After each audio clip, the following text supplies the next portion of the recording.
Agora em direto, vamos falar de FUN, onde falamos apaixonadamente de Fórmula 1.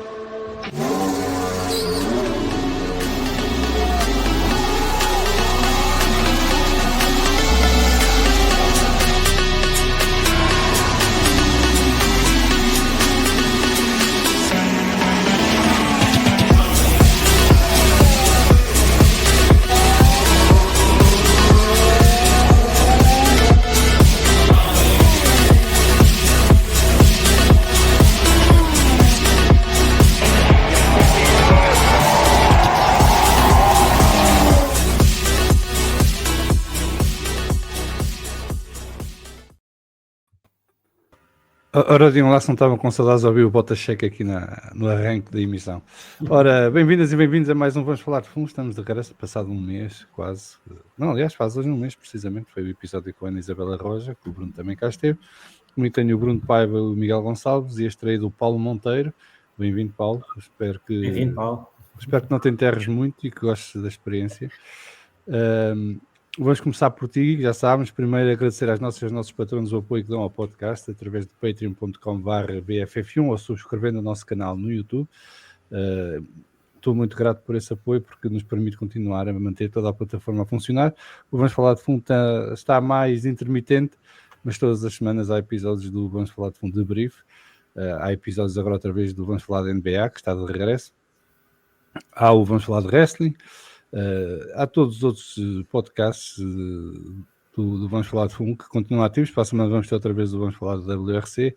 Portanto, o vosso apoio é essencial e já sabem, a partir de €1 por mês estão-nos a ajudar a manter tudo isto a funcionar. Não custa muito. Acho que a maior parte dos sítios já nem um café paga, não faço ideia. Mas é à volta disso, um cafezinho por mês, e ajuda-nos a pagar as contas e a manter tudo isto a continuar em grande força, apesar de às quintas-feiras a coisa está mais complicada. Isso tem a ver com a minha vida profissional, sobretudo. E quando temos uma plataforma que temos podcasts, depois também torna-se complicado arranjar quem me possa substituir quando eu não estou. Mas vamos encontrar a solução brevemente, se tudo correr bem. Ora, Paulo, como é a primeira vez que cá estás, e antes de ir ao Fórum TSF, já está aqui a mandar mensagens, diz-nos lá de onde é que vem o teu bichinho pela Fórmula 1 e qual é o teu piloto e a tua equipa preferida. Então, muito boa noite a todos. O meu bichinho pela Fórmula 1 começou em 2005. Lembro-me que... Belo ano. Exatamente, belo ano. O fim da era Schumacher. E belos carros que tinha. E, acima de tudo, belo som que tinha. E foi isso que me apaixonou, foi estar a dar uma transmissão de uma corrida na RTP. E eu do nada vi aquilo e pensei, mas que naves espaciais são estas? Mas claramente são carros, e acima de tudo fazem este barulho brutal, tanto na transmissão externa como se fosse para um onboard dos carros, e a partir daí fiquei fascinado. Depois, durante esse ano, obviamente, correu bem para nós portugueses, porque o nosso Tiago Monteiro estava lá e a certa altura conseguiu um pódio mais do que merecido, e sem qualquer farsa. E além disso conseguiu também um pontinho na Bélgica, o que naquele Jordan não era nada fácil de conseguir, e ele conseguiu em condições atmosféricas adversas.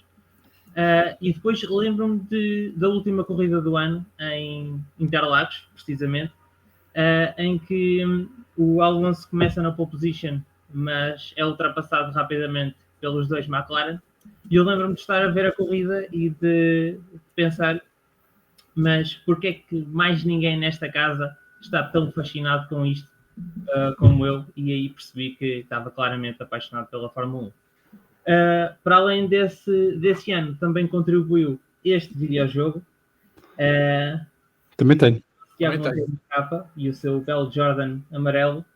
E então, depois, para além de ver as corridas, passava horas a jogar na PlayStation e que nem um tontinho passava horas à volta da casa a simular que era o Kimi Raikkonen a tentar apanhar o Fernando Alonso. Depois disso, 2006, já não me lembro de acompanhar tão bem as corridas. Entretanto, a RTP deixou de transmitir, com muita pena minha, e portanto houve ali um hiato de alguns anos em que eu não acompanhei a Fórmula 1, mas acompanhava só aqui e lá algumas notícias que dessem na televisão. E uma dessas notícias foi de um célebre piloto alemão que ganhou uma corrida em Monza com um Toro Rosso, fraquinho, contra os poderosos Ferrari, McLaren e as outras, e eu fiquei fascinado na altura por esse piloto. Pensei, deve ser mesmo fantástico para ganhar a chuva aqui em Monza. E foi precisamente esse piloto alemão que me voltou a apaixonar voltou a reacender a paixão pela Fórmula 1 lá por volta de 2011, 2012, em que basicamente ele era uma máquina de triturar. Obviamente tinha um carro de jeitozinho, mas era uma máquina de triturar resultados e ele ganhava. Tinha um carro dominador, não era jeitozinho. Pode ser isso, o mérito é todo do piloto. Não, se perguntares ao Alonso, ele diz que o mérito era todo do Adrian Newey. Eu sei, eu já ouvi e tem alguma razão, e o Alonso foi um excelente competidor e rival do Vettel e deu muito trabalho, especialmente em 2012, até aquela, para mim, uma das melhores corridas de sempre, o Brasil 2012, em que teve emoção da primeira à última curva, mas felizmente para o meu lado e infelizmente para o vosso lado, Salviano e Bruno, correu bem para o Vettel e ele conseguiu o tri. Depois disso, 2013, claro, aquele domínio avassalador, eu adorava ver, claro que mais ninguém adorava ver. Mas espera, 2013, a partir da Silverstone, porque até Silverstone estavas a penar. Sim, houve qualquer coisa. Foi preciso a Red Bull convencer a Pirelli a mudar os pneus para aquilo funcionar, porque até lá está quieto. Pronto, não sei quem é que convenceu a Pirelli, mas muito obrigado, ainda hoje estou agradecido. Depois, para mim, a Fórmula 1 acabou em 2013, como é evidente, não é? Porque a mudança de barulho nos motores, eu já nem digo o resto, mas a mudança de barulho nos motores, para mim foi avassaladora, e a Fórmula 1, como eu adorava, no fundo acabou aí. Claro que acabei por acompanhar. 2014 não existe para mim, como é evidente, não é? Porque não correu. Não, então não gostaste de ver o Ricardo a aviar o Vettel? Não, eu estava habituado a ver o Vettel a aviar um australiano e depois não estava à espera de o ver ser aviado por outro australiano.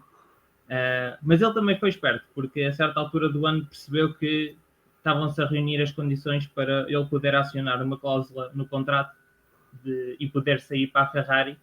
Eu acho que a certa altura ele acabou por conjugar, mas claramente não se adaptou àqueles carros, ou pelo menos ao carro de 2014. Depois daí até daí foi acompanhar o Sebastian na Ferrari e a torcer por ele e sempre à procura do nome dele nos resultados. Depois em 2020 finalmente pude voltar a assistir às corridas. Tiveste a estar toda a preparar isso, não foi? Sim, um bocadinho, sim. Pois, continua. Se queres que eu me despache, Não, está à vontade. Continua, tu achas piada.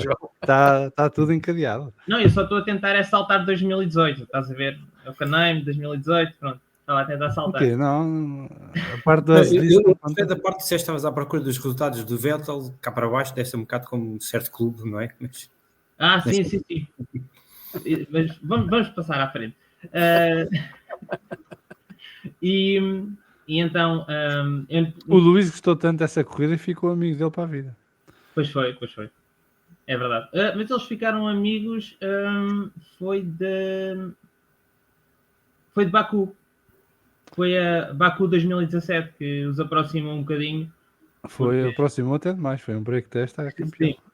Foi um break test? Não foi, mas o Vettel achou que sim e depois deu-lhe um chega para lá e perdeu a corrida, curiosamente. O Sebastian não ganhou essa corrida precisamente pela penalização que levou desse toque.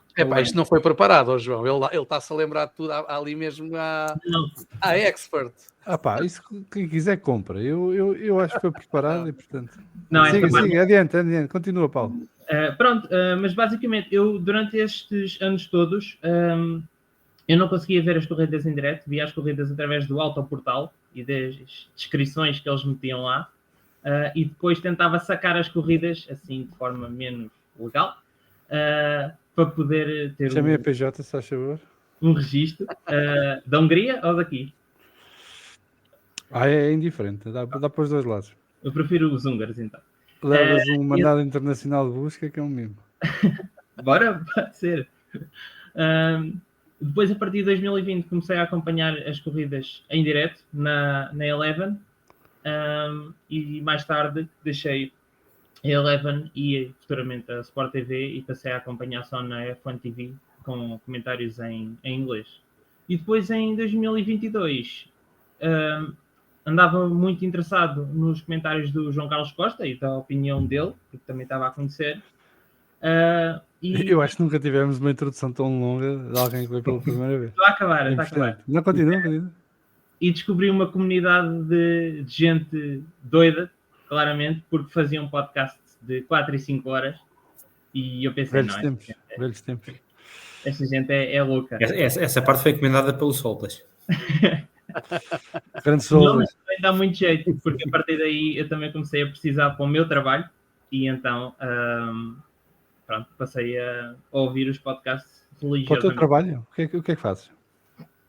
Eu trabalho num armazém de peças automóveis, mas faço muita atividade, muitas horas extra lá e muitas vezes sozinho, e então aproveito os vossos podcasts para me acompanhar.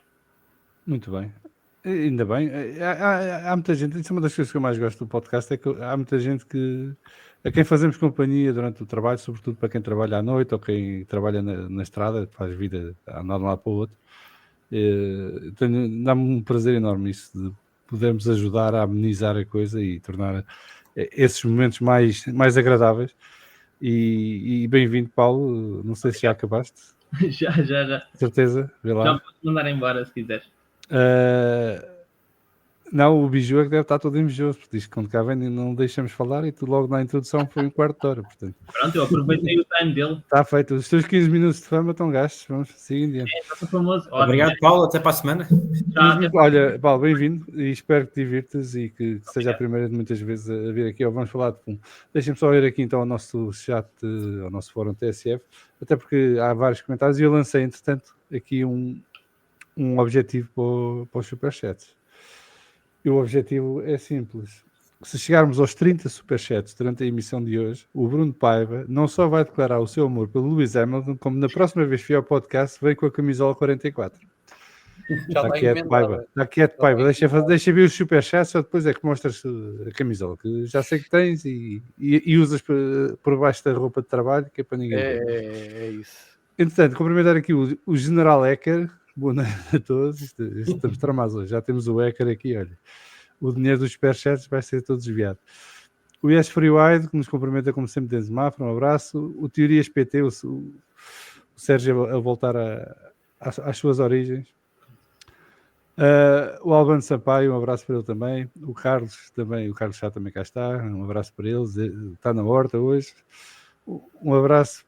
Eu não sei porque é que os nomes hoje estão todos trocados. Luís, desde quando é que és o Anzum? Um abraço para o Luís, um abraço para o André Rebelo. O Albano está aqui a dizer que vamos lá arrebentar com o botão do like, maltinha, e não se esqueças de partilhar com os vossos amigos e conhecidos. Não se esqueçam de partilhar com os vossos amigos e conhecidos. Rumo ao melhor podcast de Fórmula 1 este fim de semana ganha o Sir Luís. Era giro, gostava. Acho que esta corrida tem tudo para ser um bocado de confusão. Tinha a sua piada. Vamos ver. O Miguel Gonçalves, que estava aqui a apanhar uma seca de graça porque não deixávamos falar, decidiu escrever. Cumprimentar-nos a todos desde a Boxer Cabidez e o Paulo tem de ser prachado, belo casaco salviano. Paiva, estou cheio de sede, a jola está quase ganha. O Miguel, pronto. Será pago. Como não podia falar, vingou-se no já chat. podes falar, Miguel. O primeiro superchat vem do Luís Tiago Martins, que há a acrescentar que, para além de vestir a 44 e declarar o amor ao Luz, tem que dizer que é do grande Sporting Clube Portugal. Para quem não está a ver, eu estou a usar um casaco do Sporting Clube Portugal, por isso é que a malta do Sporting está toda excitada. O Carlos já está-te a perguntar, Paulo, se na TV ouvias o ronco dos motores. Paulo, Carlos, claro que sabia. Bastava pôr o som mais alto um bocadinho e quando eles não estavam a falar, aqueles raros momentos em que ninguém falava, dava para ouvir perfeitamente o som dos motores. Até Não é a mesma 2013, coisa que eu vivo. Mas... Desculpa, até Paulo. 2013 dava para ouvir o ronco. A partir daí, Também dá. O ronco é que já não vale grande coisa. sim.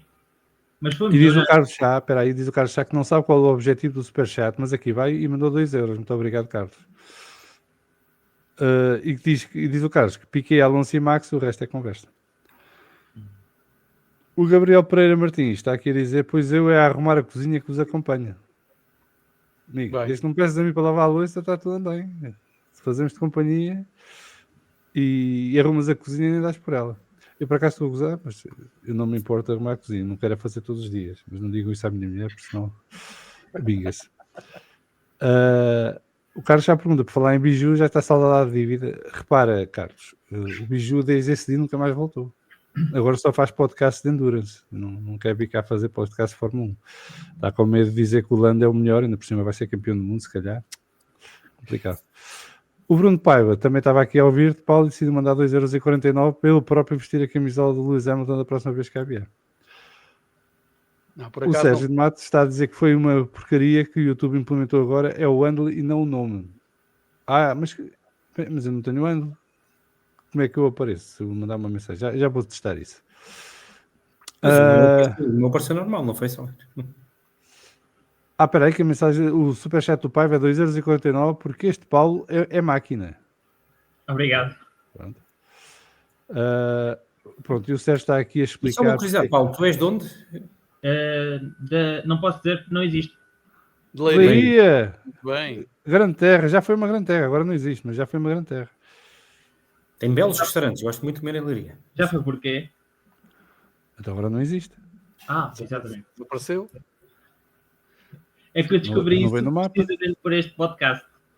Pronto, agora não vem no mapa, não existe. Está feito. Há muita malta de Leiria que nos chega, ainda bem. Apesar de Leiria ter acabado, a malta de Leiria continua cá presente, é assim mesmo. Força, malta de Leiria. Um dia eu encontrar a vossa terra outra vez. Vamos então começar pelos temas do dia. E vamos começar por um tema que tem dado muito em voga nas últimas semanas, porque agora Lando Norris lidera o Campeonato do Mundo de Fórmula 1 e o Oscar Piastri está em segundo lugar. Tem tido umas corridas desastradas desde que voltou da pausa de verão. Inclusive,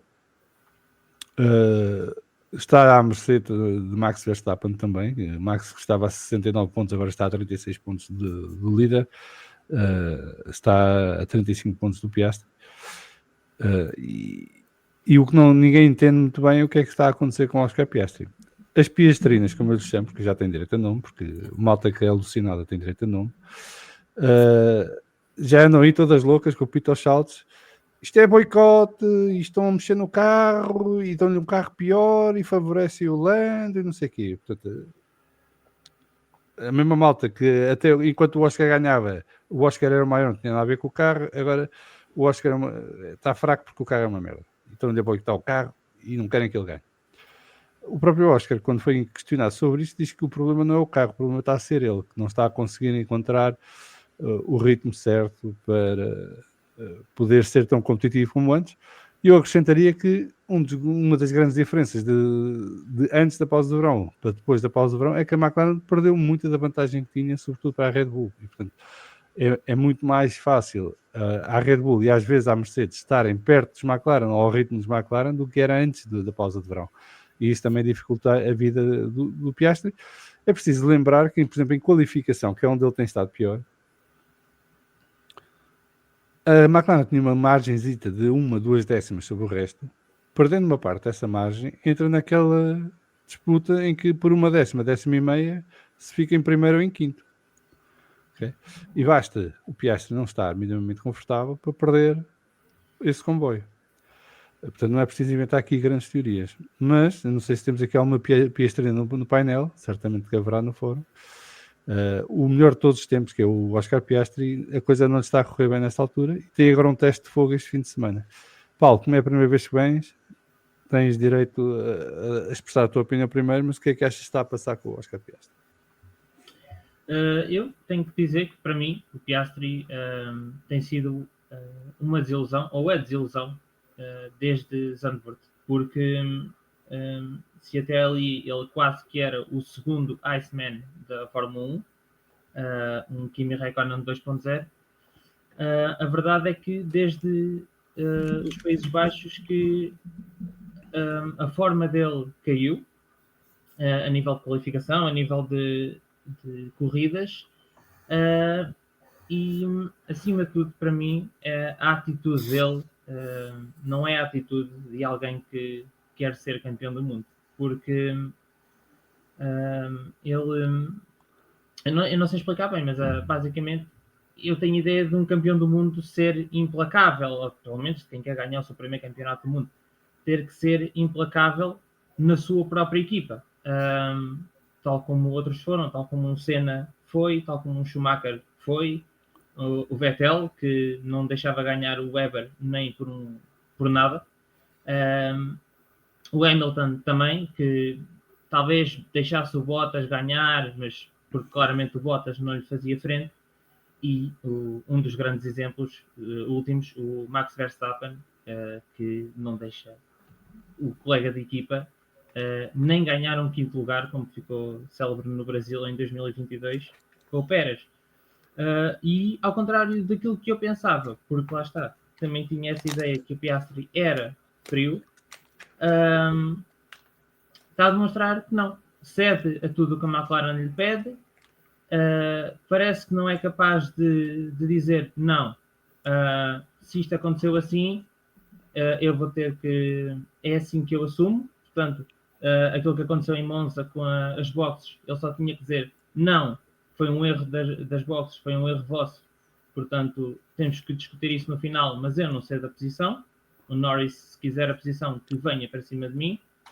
Depois, em Singapura, ok, o Norris não fez nada de especial, mas ele ficou chateado e bem, mas também não fez nada com isso, não foi tentar buscar o Norris e basicamente tentar mostrar que está a lutar contra o seu colega de equipa pelo campeonato do mundo.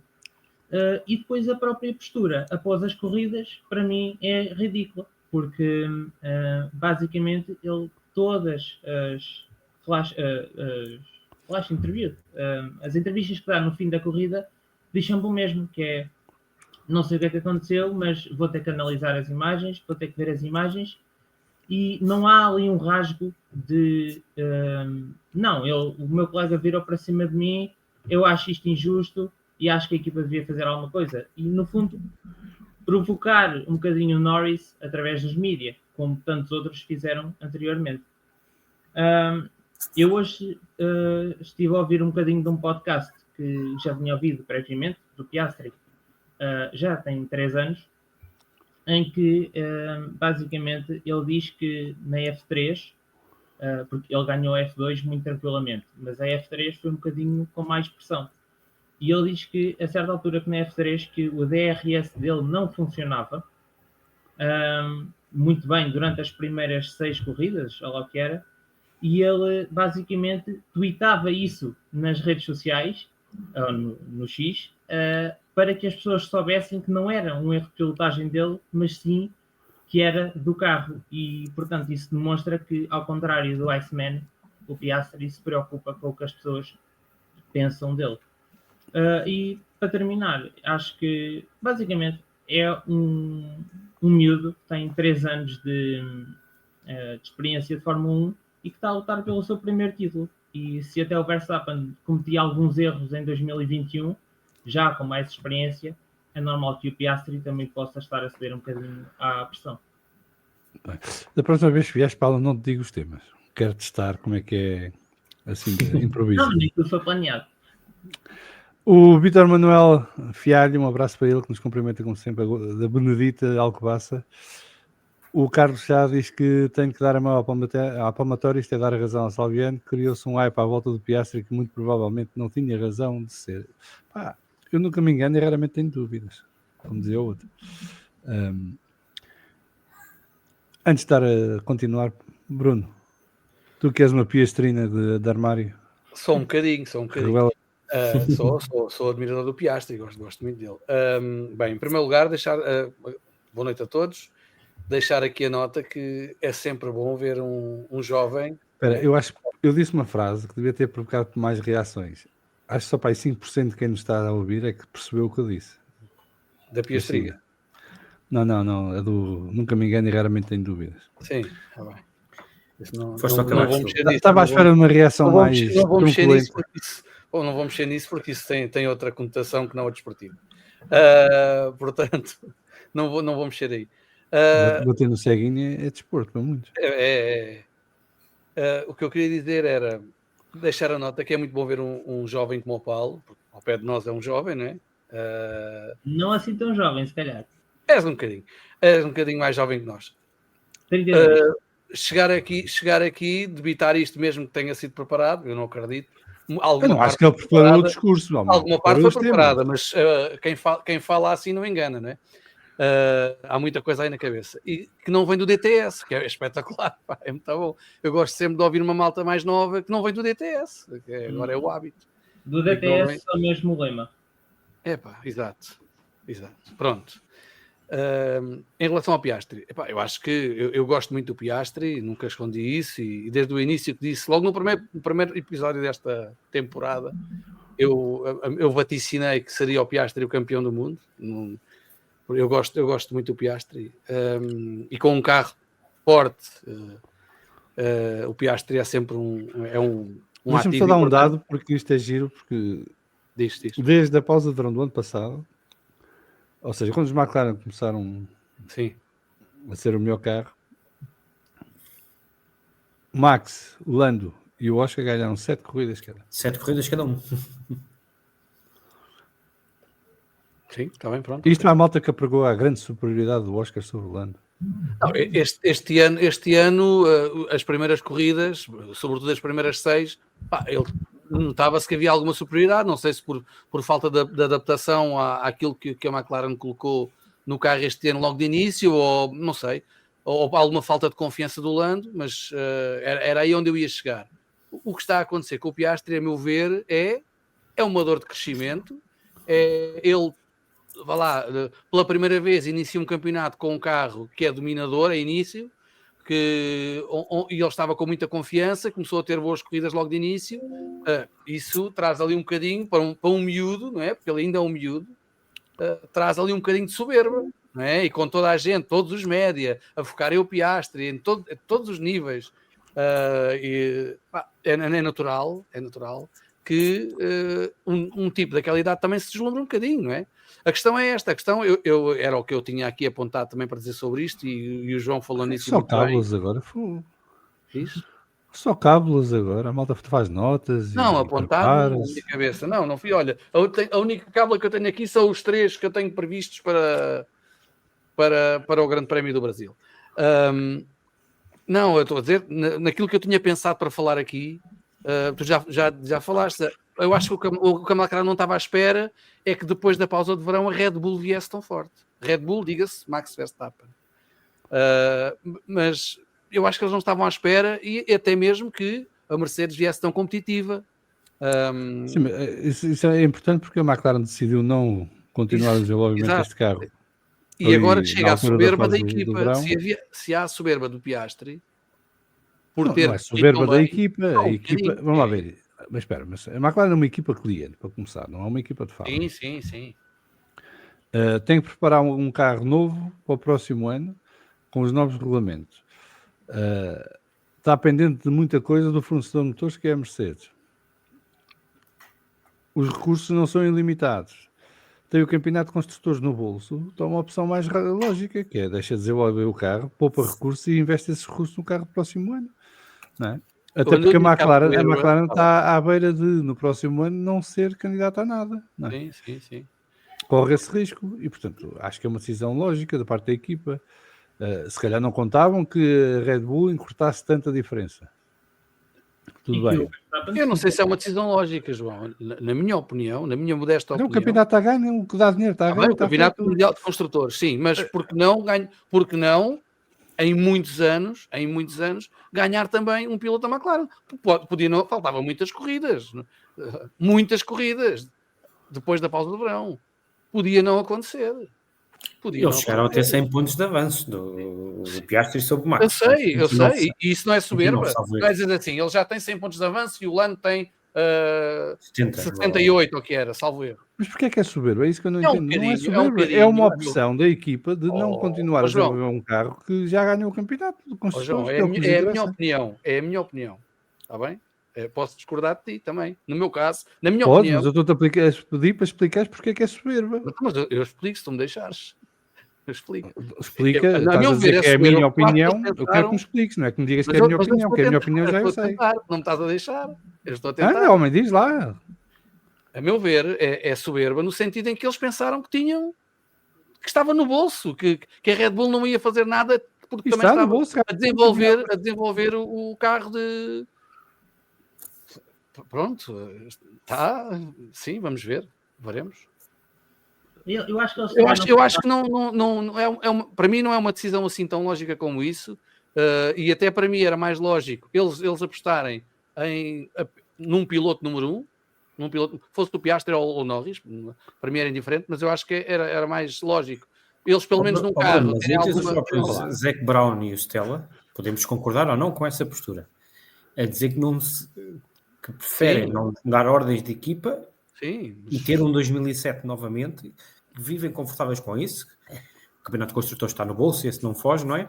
E que se o Max tiver que ser não aparecer nenhum funcionário numa casa de fotocópias, e que se o Max tiver que ser campeão, para eles não darem as ordens, se é o Norris ou... Agora também não os podem dar, não é? Se o Piastri teve 30 pontos de avanço e não os deram, não é que agora... Mas nunca puderam, verdadeiramente.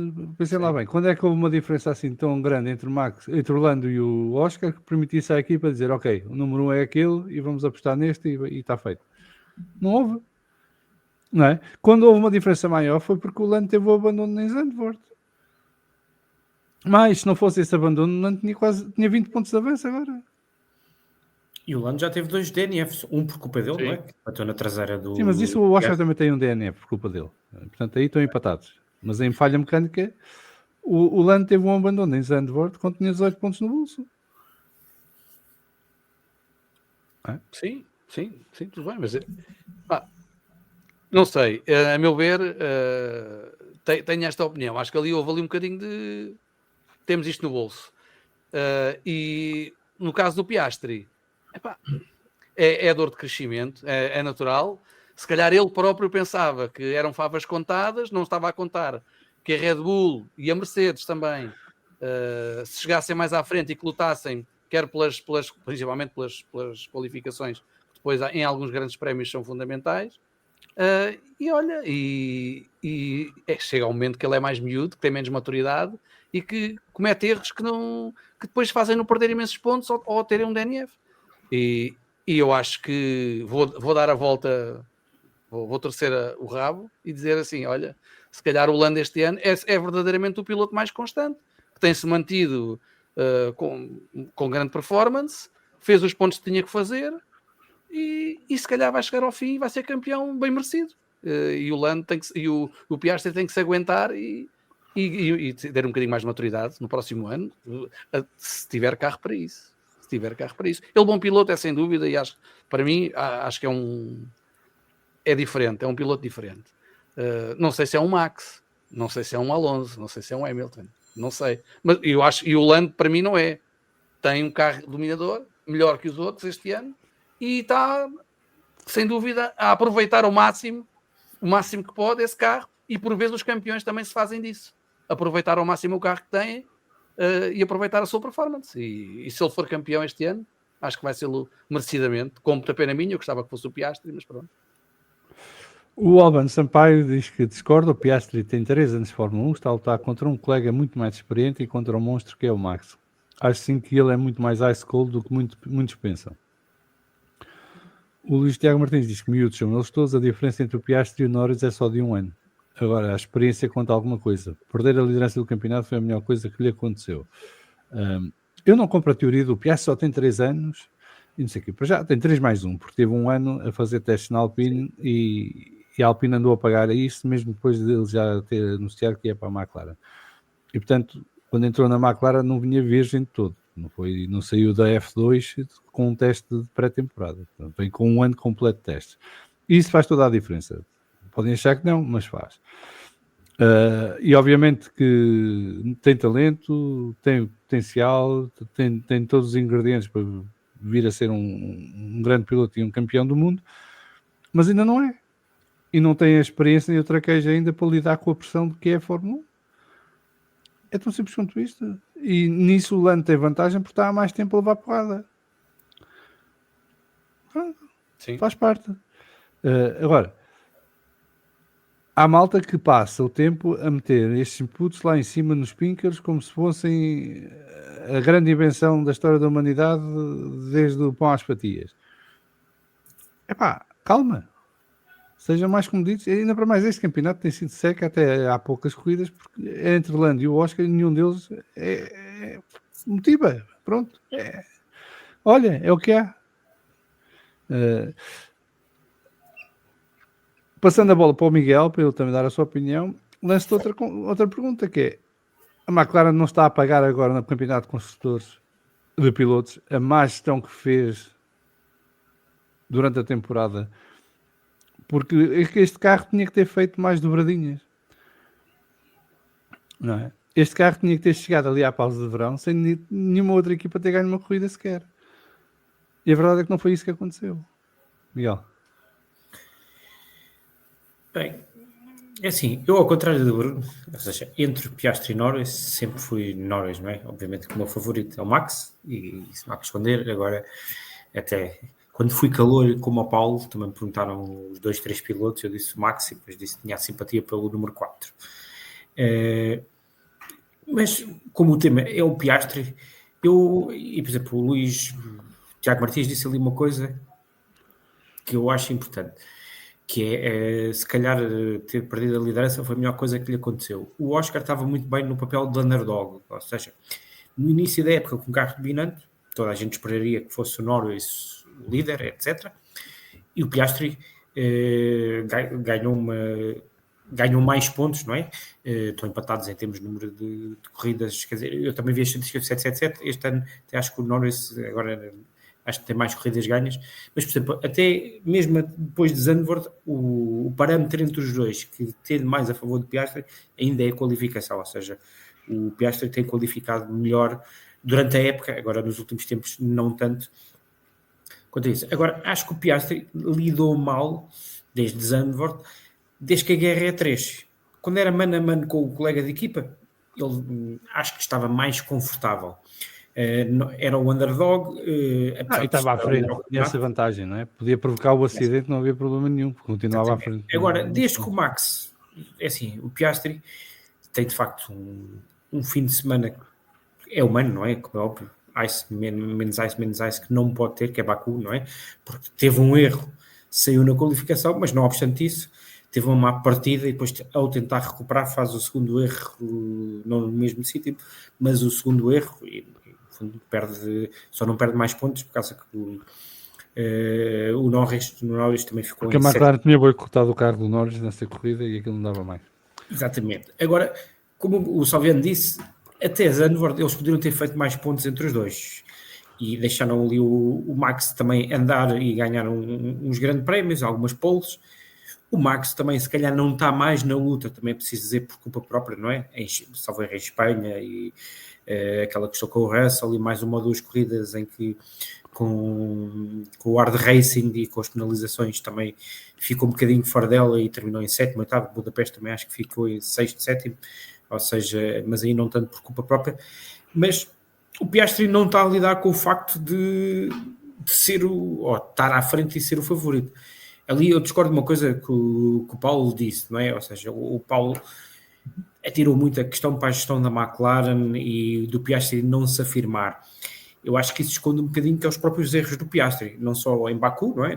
Na própria corrida, como também em algumas qualificações. Por exemplo, na última ficou quase a 7 décimos do Norris, não é? E a menos tenham esvaziado a pressão dos pneus, é uma má performance, não é? Não há desculpas, entre aspas.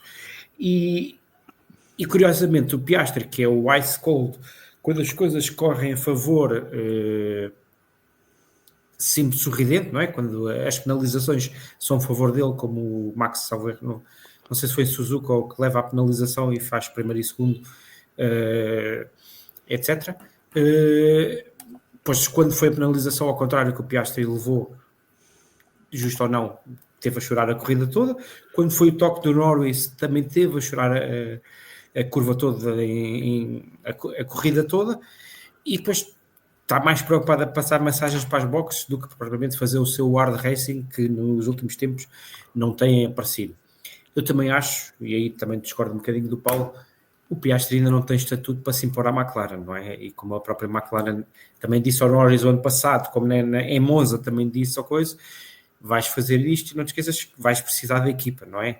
Ou seja, eu acho que ele ainda não tem esse estatuto e eu não estaria à espera que o fizesse, até porque já houve ordens, aliás, naquela corrida, e podemos discutir ou não, eu provavelmente não sou time principal ou Racing Director, também não teria dado a ordem de inverter, mas eles, para protegerem o Piastri de salvar do Leclerc, é que pararam no primeiro em vez do Norris. Ou seja, em teoria, a primeira paragem seria do Norris, mas mesmo para as piastrinas, como se chama o Salviano, se nós formos ver os tempos médios das paragens, se calhar em 5 mais paragens, 4 são sempre do Norris, ou seja, é sempre quem fica mais 1, 2, 3 segundos na box. E, aliás, na corrida que termina em 7º lugar, não sei se foi Singapura, foi antes, não foi México, foi Austin. Provavelmente teria passado nas boxes de 7º para 5º, não fosse mais uma má paragem. E por isso eu acho que é a questão da pressão, sim, da luta a 3 e do facto de estar na liderança, ou seja, ser o favorito e não se sentir tão confortável com isso. É um miúdo, mas os miúdos são todos, não é? O Piastri só tem menos um ano com o Norris. Se estivermos a falar com o Verstappen, não, o Verstappen vai na 11ª época, a experiência conta muito. Por isso, sem dúvida que eu acho que é a pressão de ser o primeiro, porque não foi apenas uma corrida, Baku foi o pior, mas mesmo em termos de qualificação, há umas más partidas, maus arranques, ou seja, os pilotos, mesmo tendo um carro dominante, e como foi dito no início, não fizeram tudo o que poderiam ter feito para ainda ter mais pontos de avanço em termos do Mundial de pilotos, e por isso é que deixa o Max estar na luta, apesar de, sinceramente, acho que a luta é a 2, a menos que haja uma grande lotaria, como o ano passado aqui em Interlagos, e que o Max consiga ganhar 10, 15 pontos a qualquer um dos dois pilotos, e sabendo que há uma coisa que também joga contra a McLaren, não é? Que há corridas em que a Mercedes e a Ferrari estão lá, e se eles não fizerem, antigamente até à pausa de verão, mesmo que o Max ganhasse, era líquido que eles provavelmente faziam segundo e terceiro. Agora pode não ser assim tão líquido, e de repente, se o Max ganhar e ficarem mais 3 ou 4 carros entre os dois, aí sim, para as últimas 3 corridas do ano, pode ficar animado, mas eu sinceramente não me prevejo que haja um metacombo tão grande. Ou seja, já é difícil recuperar 30 e tal pontos em 4 corridas para um piloto, para 2 ainda é muito mais difícil se torna. Miquel, quando eu digo que o Piastri se devia impor na McLaren, e é verdade, ainda não tem esse estatuto, e o Lando está lá há mais anos, e se calhar poderia ter algum estatuto lá dentro. Mas o Lando também não se impõe nisso. Não. É porque é choninha. Isso é porque é choninha. É diferente. Falam precisamente que a McLaren favorece o Lando porque ele é britânico e o Piastri é australiano. Não sei, se calhar porque os australianos... Mas aí faço a pergunta ao contrário, Paulo. Digam os exemplos todos neste ano em que a McLaren tenha favorecido o Lando. Não. Basicamente, as teorias da conspiração começaram... Sim, mas é... Não é? Aliás, o ano passado ofereceu a primeira vitória ao Piastri, e o Piastri merecia ganhar um grande prémio, não era isso que estava em causa, quando deveria ter dado a vitória ao Lando, porque era quem estava na luta pelo Mundial de Pilotos. Sim, e basicamente foi nesse grande prémio que a McLaren se pôs na encrenca em que ainda hoje está de não conseguir gerir ordens de equipa, mas lá está, como os pilotos também são, como diz o Bruno, choninhas, e aceitam tudo, basicamente a McLaren faz as ordens que quer e eles aceitam. Mas o que eu estava a dizer do Piastri se impor era um bocadinho ao estilo de Verstappen em 2015 na Toro Rosso, porque acho que quem sabe da história da Toro Rosso nesse ano sabe a guerra que foi entre os pais do Max e do Carlos Sainz, para que um deles se impusesse na equipa B da Red Bull e com isso ter ordem de preferência para ascender à Red Bull assim que possível, e que aconteceu em 2016. E a verdade é que eu lembro-me de Singapura 2015, em que a Toro Rosso pede ao Sainz para deixar passar o Verstappen para que este possa chegar um bocadinho mais à frente, e mais tarde, quando pedem para ceder a posição, o Max diz não. Simplesmente não. E porquê? Estava a impor-se na equipa porque sabia o que poderia ganhar no futuro. E eu acho que se o Piastri está a lutar por um campeonato do mundo que sonha desde criança, é assim que puder, ainda por cima, o team manager dele é o Mark Webber, que sabe bem o que são ordens de equipa não aceites por um companheiro de equipa. Se eu tenho guiá-lo, eu acho que o Piastri era, assim que chegou à McLaren, devia ter começado logo a impor jogos psicológicos, guerra nos mídia, o que for. Ou então, tudo bem, enquanto foi o processo de crescimento da McLaren, aí jogam os dois para o mesmo lado. Mas quando claramente é a McLaren que vai ganhar o Campeonato do Mundo de Construtores, nós já sabíamos isso desde as primeiras corridas deste ano, eu acho que o Piastri se deveria ter imposto logo. Sim, mas isso o Lando também podia. Sim, mas o Lando, lá está, o Lando sempre, no fundo, continua com a mesma postura que sempre teve desde que entrou na F1 2019, que é o bonzinho das redes sociais e do gaming, e nas pistas, por exemplo, não podia encontrar o Verstappen roda a roda, que cedia quase sempre, ou se não cedesse, dava acidente, enfim. Portanto, eu do Lando já não espero isso. Agora, do Piastri, que eu lembro-me sempre daquilo que ele fez à Alpine, tinha um lugar garantido na F1 e disse simplesmente não nas redes sociais. Claro, já sabia que ia para a McLaren, mas pensei que esse piloto fosse mais frio e com isso que se impusesse muito mais facilmente. Pelos vistos, não. É igual a Norris. Não é. Desculpa lá. Não é. Não concordo nada contigo. Desculpa lá, Paulo. Achei que ele está a ganhar o lugar dele. Enquanto o Norris anda lá há 6 anos. Eu acho que o Oscar nem é o Ice, nem é o Lando, nem é nada. É o Oscar e não há mais que isto. Não, é uma coisa que o Salviano já escreveu, que é verdade. O Lando é time McLaren, ou seja, é mesmo a cara deles, etc. O Oscar não é time McLaren, não é? Foi importado e se quer não, também não é inglês e aquela não é a equipa dele. Poderá vir a ser, mas eu vejo muito mais o Lando a ficar mais 5, 6 anos ali e vejo muito mais uma Ferreira ou alguém aí picar o Piastri para o futuro. Sem dúvida. Eu acho que o Lando é McLaren, pronto, é time McLaren. E depois a questão também de aceitar ou não as team orders também temos de ver a natureza das equipas e as suas lideranças, etc, não é? O rei dos mídia na McLaren é o Zac Brown, não é? Ou seja, não são os pilotos. E a história da McLaren é, de facto, podemos gostar ou não gostar, não é? E se calhar teríamos aqui o Guilherme, que sabe muito mais as histórias da McLaren, não é? Mas esta é, segundo eles dizem, é uma equipa de racers e é para correr até ao fim, mesmo que implique mais um ano de ato entre o último campeonato de ganho de pilotos, não é? Porque as construções vão em 2 quilos. Merecidamente, sem dúvida. O Luís Tiago Martins está aqui a dizer que o que muita gente esquece é que este McLaren era superior a todos, mas nunca teve a vantagem que o Red Bull tinha em 2023. Muita gente se esquece, aqui não, já dissemos isso várias vezes nos podcasts que vamos fazendo ao longo do ano. Mas dava para terem ganho mais corridas e terem feito mais dobradinho. Isso não tenho dúvidas. O Alexandre decidiu fazer aqui uma visita e diz que o painel fantástico. De Fórmula 1 não percebem nada, mas não deixam de ser fantásticos. Errado não estás. isto melhorava muito se cá estivesses tu. Eu sei que estás aqui a dizer para piorar, só falta o Guilherme Nunes, mas então se fizesses tu e o Guilherme, isto então era o melhor episódio de todos os tempos. Ou ele e o Pedro. Desculpa? Ou ele e o Pedro Filipe. Não, ele e o Pedro Filipe, aquilo é muito amor e beijinhos. Não. Tem que ser o Guilherme e o Alexandre.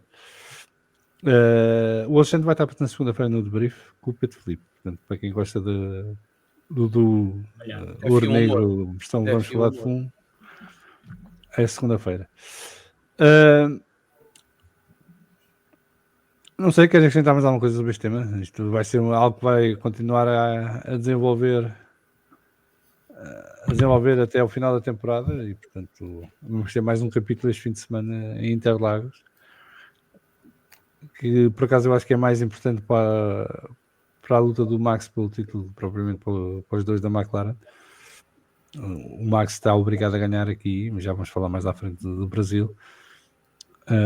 Agora, eu, em termos do duelo entre os dois pilotos da McLaren, acho que o Piastri tem aqui um momento que define o rumo do campeonato, porque se não se impõe ao Lando Norris agora, vai para as últimas 3 corridas em grandes dificuldades.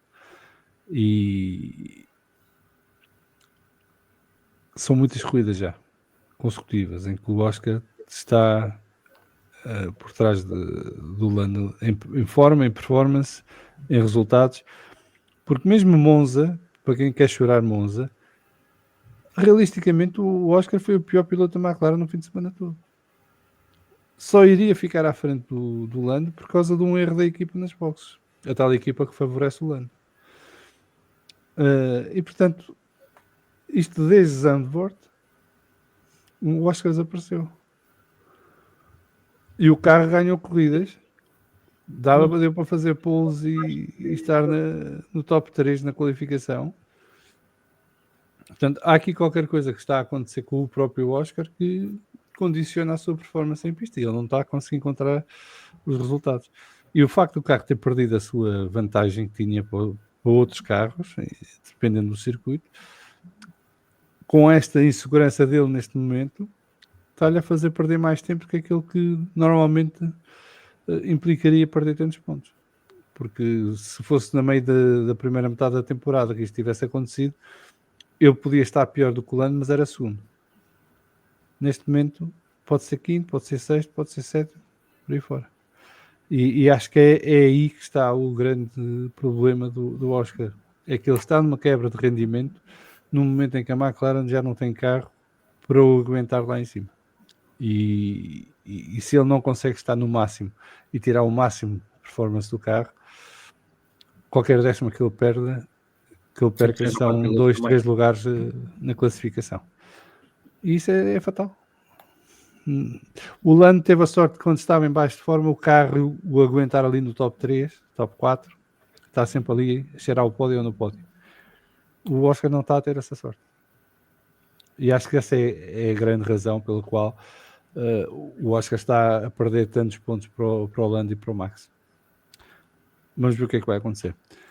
Continuando, há rumores, sugestões, não sei, aquilo não foi oficialmente confirmada a coisa, mas veicula a informação a partir do Motorsport italiano que na reunião da FIA, para definir o regulamento desportivo do próximo ano, está a ser ponderada a introdução de 2 paragens obrigatórias em 2026. Ou seja, em cada corrida os pilotos são obrigados a usar os 3 tipos de pneus, o macio, o médio e o duro, e têm que fazer 2 paragens obrigatórias. Isto para tentar melhorar a animação das corridas e alegrar a malta do DTS, que vê resumos de 1 minuto e assim tem mais ultrapassagens por minuto. Miguel, começo por ti. Parece boa ideia. Isto foi testado no Mónaco, se estão recordados, com um grande resultado. E ficou tudo igual, não é? Não, houve um safety car, pararam todos. Já foi até uma das paragens, depois foi a da paragem normal. Sim, eu para mim, por natureza, sou contra, porque let them racing e deixem as equipas definir as estratégias. Também acho que se calhar às vezes escolherem melhor os pneus e darem 2 de intervalo, não é? Em vez de ser 2, C3, C4, C1, C3, C5, ou seja, haver mais diferença real de performance dos pneus. Agora, ultimamente, até temos visto que em qualificação, em alguns circuitos, os médios são mais rápidos que os macios. A única coisa que eu poderia ver de positivo nessa ideia, e mesmo assim, eu sou contra estar a pôr igual a mesma estratégia para todos. É assim, temos mais paragens, temos se calhar o prémio da EHL mais animado, mas não temos uma verdadeira... Espera aí, porque isto é um momento importante da noite. Quem está a liderar e já ganhou o prémio da EHL para a temporada foi a Ferrari, que já ganharam um campeonato. Parabéns, Bruno. Próxima vez vais com o chapéu da DHL. Grande vitória, 100 milhões. Mas eu acho que a única vantagem, mesmo assim, lá está, se vão impor 3 compostos diferentes, não é?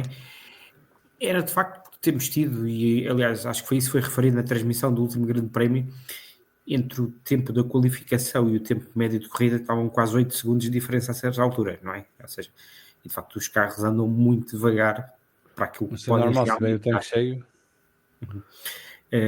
Depois acho que foi 1 minuto e 21 a volta mais rápida, 1 minuto e 15 foi a qualificação, depois diminuiu para cerca de 6, mas de facto assim, fisicamente foi uma corrida desgastante, mas aquela corrida do Qatar em que eles andaram sempre a fundo nisso foi das melhores, porque de facto os tempos eram, e para mim era o único ponto positivo que eu poderia ver, era de facto eles andarem mais rápido ou mais próximos do tempo de qualificação e não ter uma discrepância tão grande. E o México até é uma pista relativamente pequena, ou seja, ter quase 8 segundos de diferença face à qualificação quer dizer que eles estão a andar entre comas muito devagar.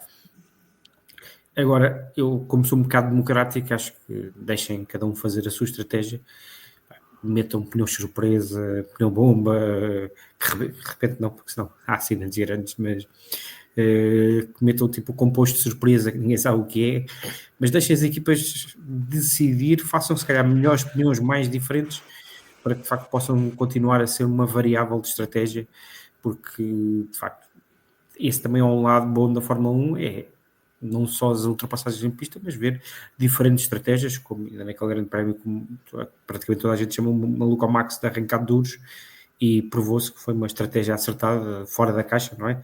Não era a mais evidente, não é? Porque partia da segunda, da primeira linha, ou de terceiro lugar, já não me recordo, mas esse lado, às vezes, inesperado das estratégias, acaba por ser bom, e por isso seria naturalmente contra.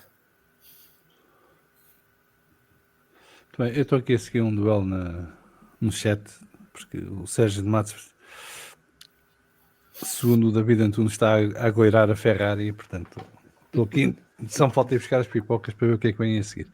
Ora, muito bem. Deixa-me só ler aqui alguns comentários, que é para nos irmos livrando disso, e já vamos continuar a conversa. Não é este que eu queria começar. Ou é este.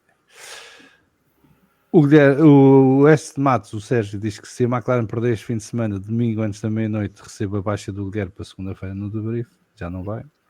O Alexandre diz que sejam justos. O Russell só não ganha o campeonato porque o Vasco Pinheiro está sempre a desmoralizar o rapaz. Já não se pode ter um belo penteado. Eu estou com o Vasco Pinheiro. Não sei se já repararam, mas isto...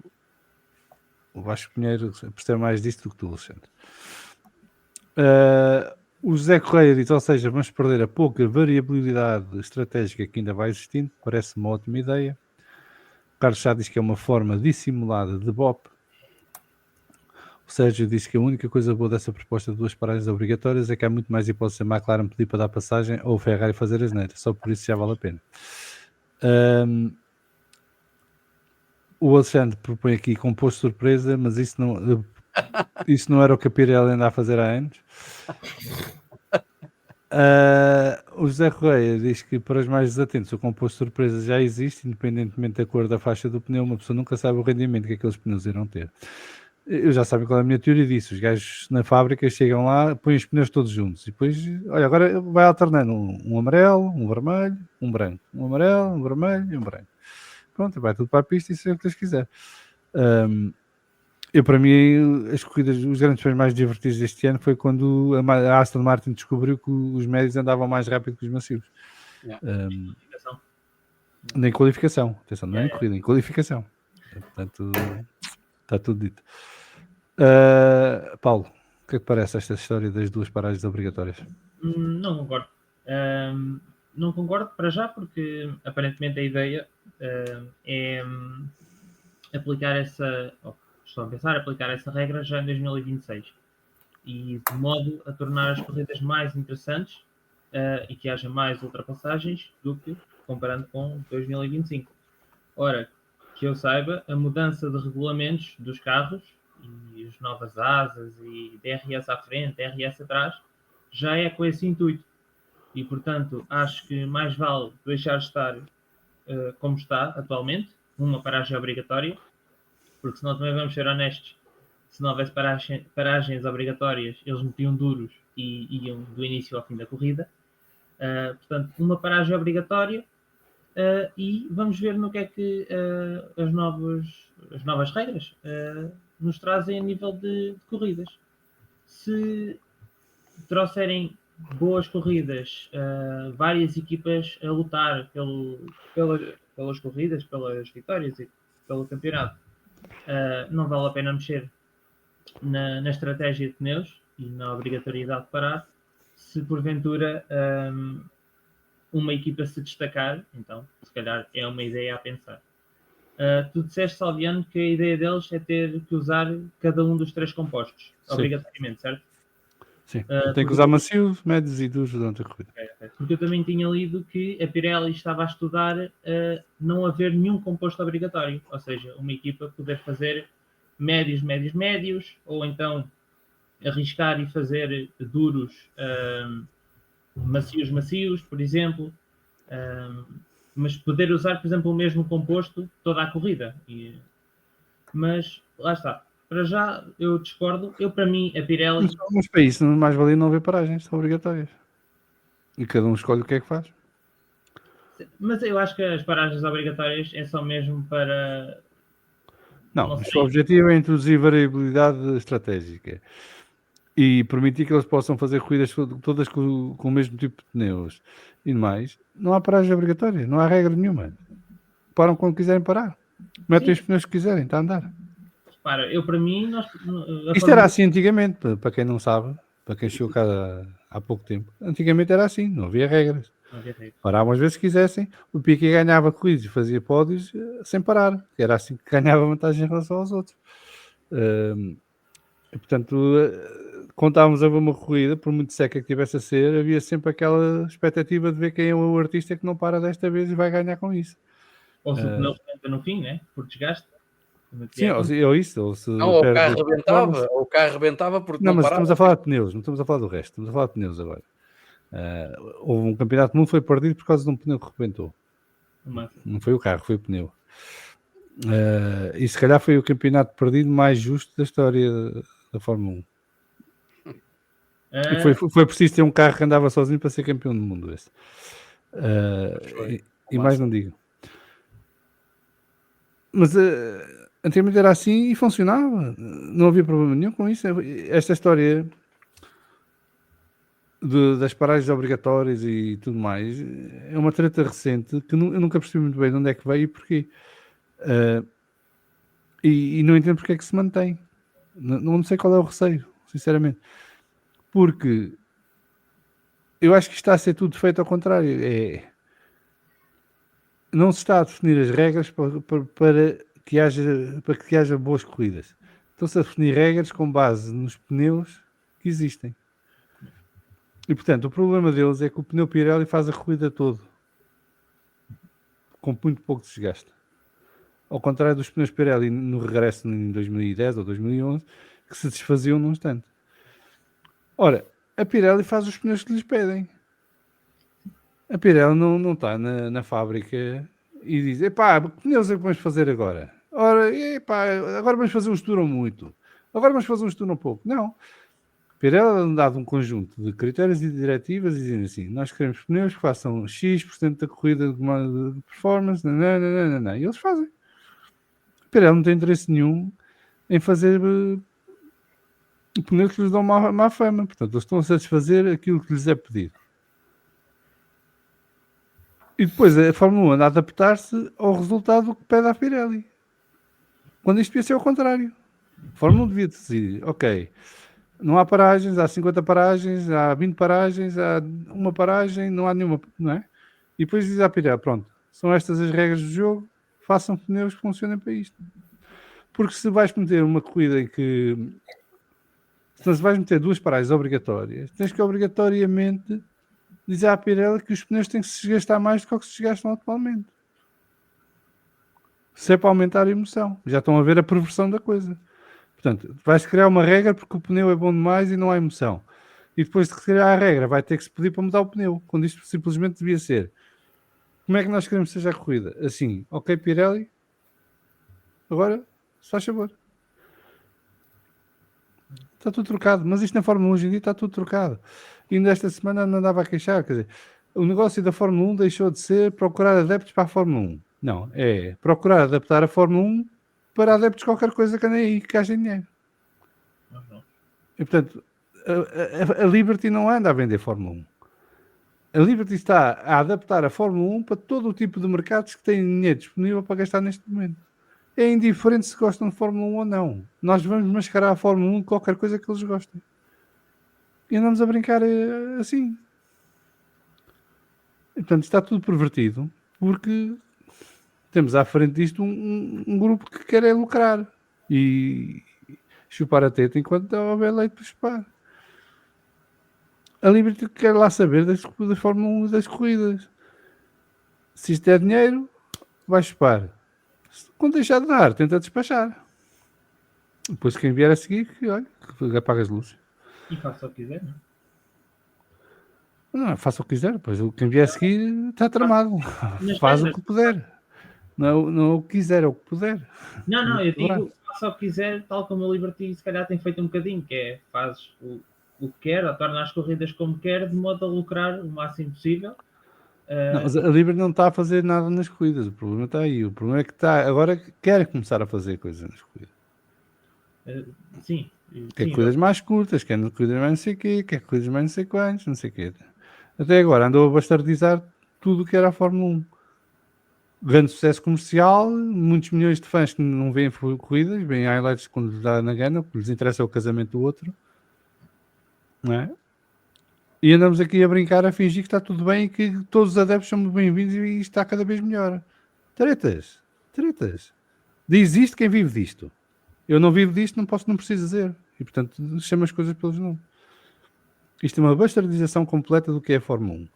Cada vez está pior. Chegámos ao cúmulo de ter um grande prémio em Singapura, que foi a pouca vergonha que foi em transmissão televisiva.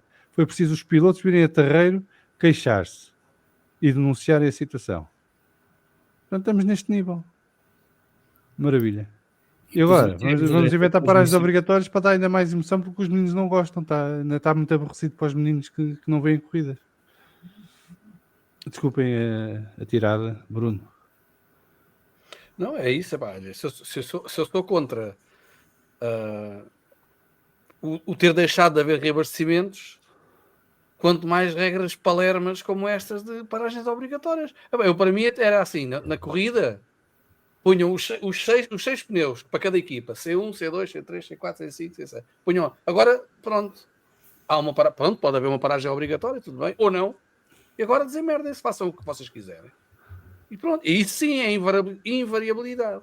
Aí é que ninguém sabia o que é que cada um ia fazer, não é? E isso sim criava outro tipo de espetáculo. Agora, isto, para mim, estamos a reduzir o funil está a reduzir cada vez mais, ou qualquer dia isto parece carrinhos de choque Fórmula 1, não é? Ou pista de carros, aquelas pistas de carros que havia nos anos 80 e nos anos 90. É só carregar no botão e eles andam à volta e pronto. E depois ganha. E existe a Scalatrix, estás a brincar? Existe, sim, mas já existe menos, né? Agora os putos já não gostam tanto disso. Mas, eu pessoalmente acho que é mais uma, não é uma regra Palermo, é mais uma regra Palermo. Continuamos a andar, não regressamos àquilo que era importante, e que são as corridas, que são o ser, não sabermos, não é? Um dos momentos mais altos dos últimos anos para mim foi quando os pneus começaram a arrebentar aqui há uns anos, numa mesma corrida, não é? Numa reta. Foi 2013 e depois mudaram a regra dos pneus e a Red Bull foi campeã, ganhou as corridas todas até o fim do ano. Exato. Mas e o Paulo ficou todo contente por ver que foi campeão quando devia ter sido o Alonso. Exato. Nesse ano, Não, nesse ano não tinhas hipótese. Nesse ano até Silverstone era o Alonso a liderar o campeonato. Mas A partir estava... de Silverstone é que o Vettel passou para a frente e ganhou as corridas todas e foi embora. Depois de mudarem a pressão dos Então, mas pneus. também houve uma corrida, foi 2020 ou 2021, também foi em Baku, não foi? Que chegava à reta e os pneus começaram a rebentar. Não foi? 2021. Não, aí foi... Rebentaram de 3 pilotos. Não foi? Foi o Foi de Verstappen. Tritos na pista, foi o do Stroll, do... Foram 3. Pá, isso para mim foi um momento super emocionante. Começaram a arrebentar pneus. Sim, mas isso não teve a ver com os pneus, teve a ver com... Sim, está bem, mas foi emocionante, no sentido. Epá, daí houve aí algo, percebes? Porque, na verdade, nestes últimos 3 anos, eu diria, se o carro estiver melhor que o outro, aquilo é muito previsível. Não há grande volta a dar. E agora, se vais meter... O Carlos já está a dizer que foi em 2022. 2022, exato. Agora, se vamos... criar... Por acaso eu concordo um bocadinho com o que ele disse há pouco. É um bop assim meio estranho, mas é mascarado. Não sei. Não há bop nenhum, porque é igual para todos. O bop prejudica uns e favorece outros. Aqui ninguém Pois, é naquele caso não. Naquele caso é igual para toda a gente. Exato. Aí são 2 prazos obrigatórios para toda a gente. Mas há... Não, bop seria esses gajos, e isso estava a favor, que é... Abre-se uma janela de paragem nas boxes. Nessa janela de paragem nas boxes só podem parar por ordem invertida. Primeiro para o último, depois o 19º, o 18º, o 17º, o 16º, o 15º. Pronto, e assim havia emoção, porque havia undercuts por todo lado. E depois tinham que recuperar a posição em pista. Agora isto não, acho que é mais é subverter tudo o que o Fórmula 1 poderia representar e cada vez menos representa. Para mim é por aí. É pistas de carros. Vamos chegar lá. O Luís Tiago Martins diz aqui que está a deixar de ser um desporto para ser um negócio. Qualquer dia ainda vamos ter bandeira verde, branca e xadrez para acabar uma corrida. Boa. O Fujota 9198 está aqui a perguntar se achamos que o Verstappen ainda pode ser campeão. É muito difícil. A resposta é a mesma para os dois casos. Sim, pode ser campeão, mas é muito difícil. Agora, este fim de semana é a corrida sprint, não é? Portanto, há 33 pontos em jogo. Vamos supor que o Verstappen consegue ganhar as 2 corridas e que os McLaren fazem 3º e 4º, ou 4º e 5º, por aí. De repente o Verstappen está a uma corrida de distância da frente, não é? Basta um abandono dos outros 2 e passa para a frente ele. Portanto, isto... Eu acho que é importante para o Verstappen ganhar uma das corridas este fim de semana. Ganhar pontos aos McLaren este fim de semana. Nem é preciso ganhar a corrida, tem que ganhar pontos aos McLaren este fim de semana. Se o Max conseguir chegar às 3 últimas também corridas... que a Ferrari e a Mercedes consigam pôr lá no meio de todos. Não é? É irrelevante. O Max tem que ganhar pontos aos McLaren. Não é ganhar a corrida. Se ganhar a corrida é melhor para ele, mas tem que ganhar pontos aos McLaren. Os outros, onde tiverem, estão.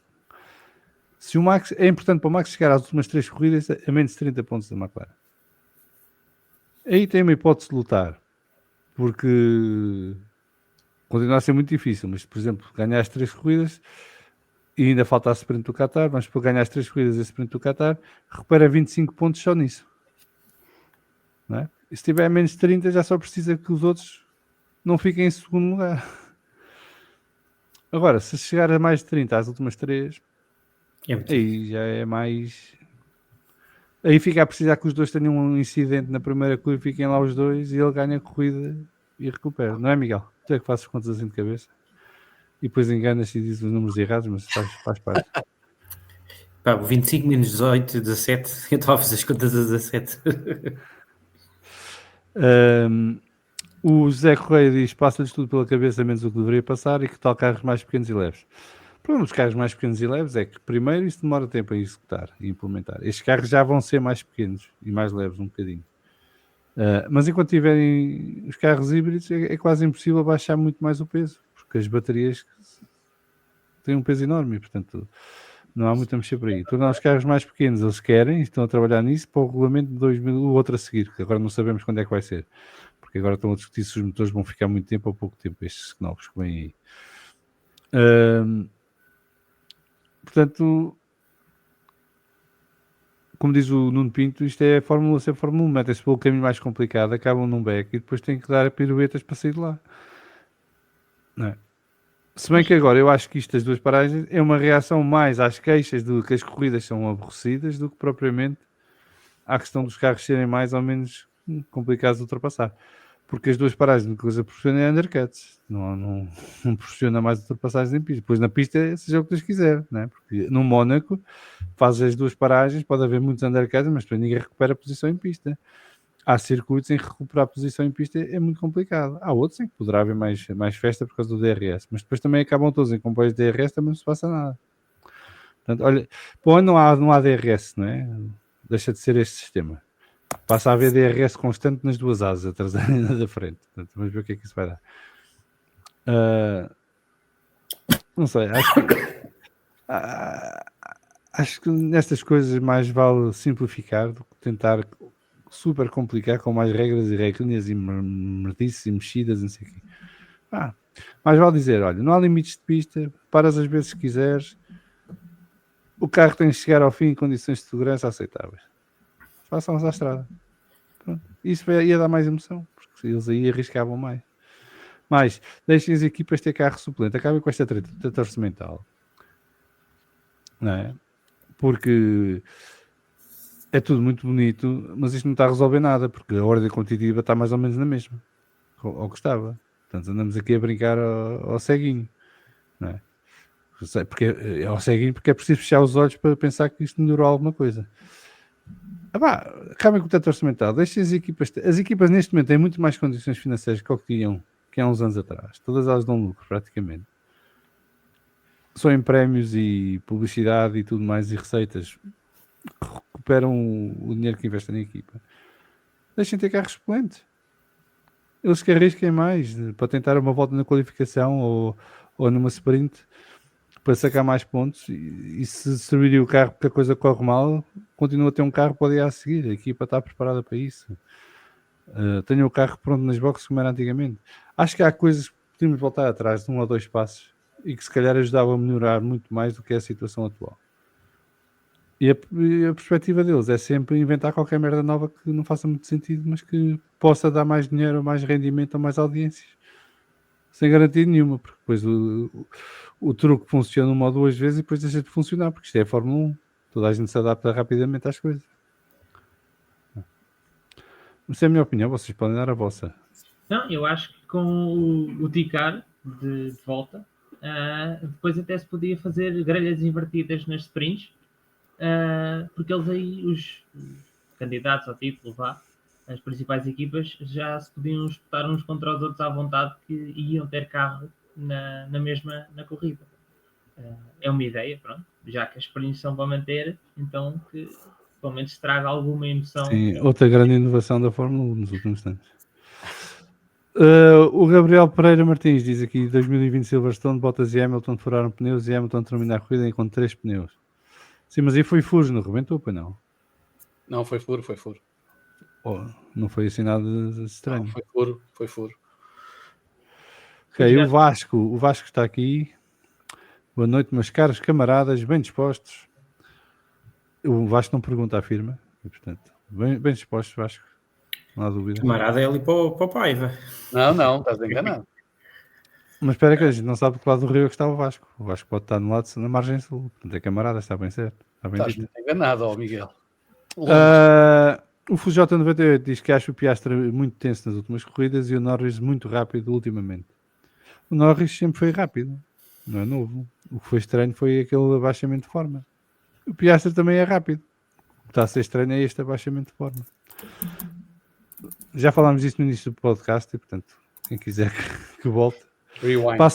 Passem à frente dos primeiros 15 minutos, que é o Paulo a contar porque gosta de Fórmula 1. É a parte mais secante de todas deste episódio. E pergunto ao Vasco qual seria a possibilidade de haver abandono dos McLarens em Interlagos. 100%. Mas foi dos McLaren e dos outros 18. Dos outros. São corridas. Qualquer carro pode abandonar, por alguma razão. Grande Vasco Caldeira. Um abraço para ti, Vasco.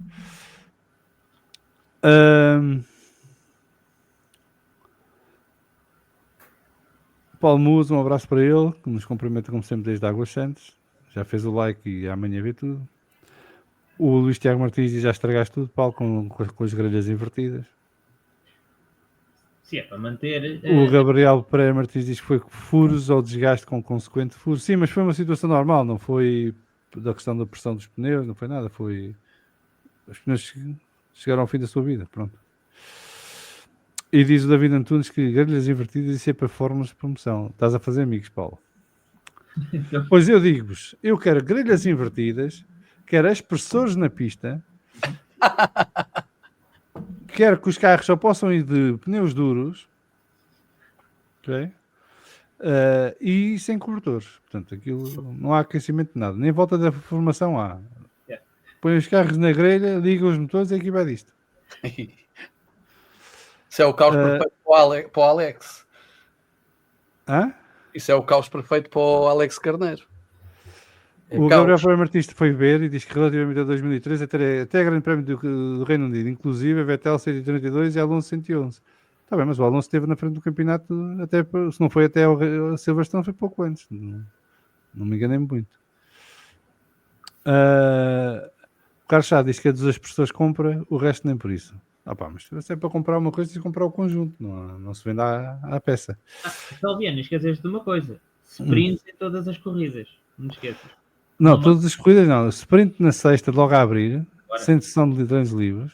Depois qualificação para a sprint seguinte. Depois sprint seguinte, sprint 2. Depois da sprint 2 faz ali uma pausa para o almoço para a malta comer e faz a sprint 3. Depois qualificação para a corrida. Antes da corrida faz uma sprint 4. E depois na corrida para-se a meio porque a malta está aborrecida porque não há ultrapassagens. Faz uma pausa para WC e café. Sprint 5 e depois acaba-se a corrida. Acho que isto é o ideal. O que é que me diz? Compra já. Compre. Eu quero é corridas. Multi-sprints. O Vasco Caldeira está aqui a dizer que a chuva aqui no sábado promete ser uma corrida de sprint e qualificação emocionante. Mas só chove no sábado, não chove mais dia nenhum. Eu quero que chova no domingo, agora no sábado. Dá-me igual. E vamos lá ver se depois os deixam ir para a pista, não é? Sim, isto hoje em dia é complicado. Mas o Rui tem-se portado bem, não tem sido assim tão restritivo. E diz o Luís Tiago Martins, e tudo com motores e pneus de qualificação. Isso é que era. Quem é que se lembra que havia motores de qualificação?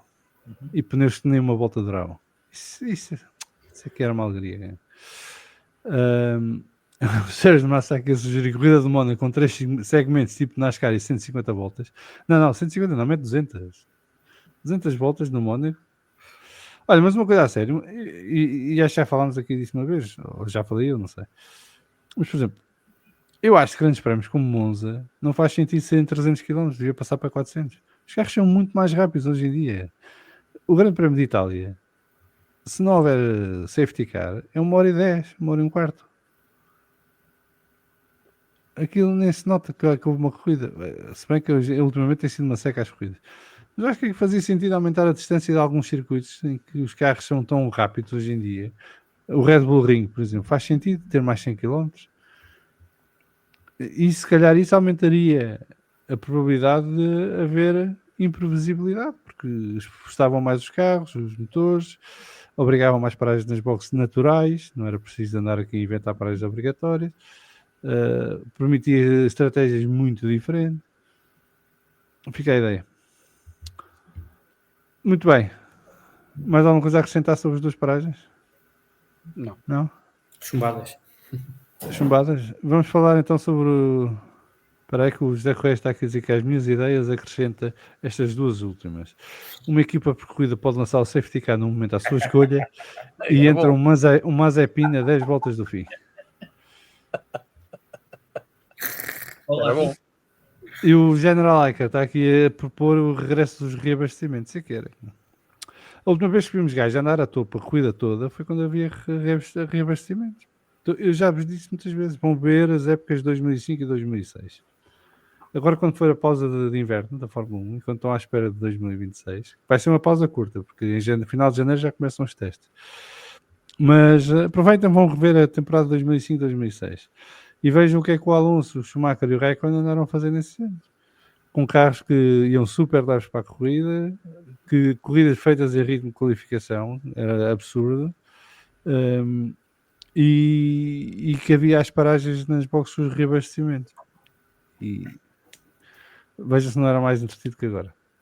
Mais, a corrida de Imola que o Paulo falou, em que é o Alonso a defender-se do Schumacher. Quantas voltas foram? 11 ou 12 ou 13 ou 15, já não me lembro.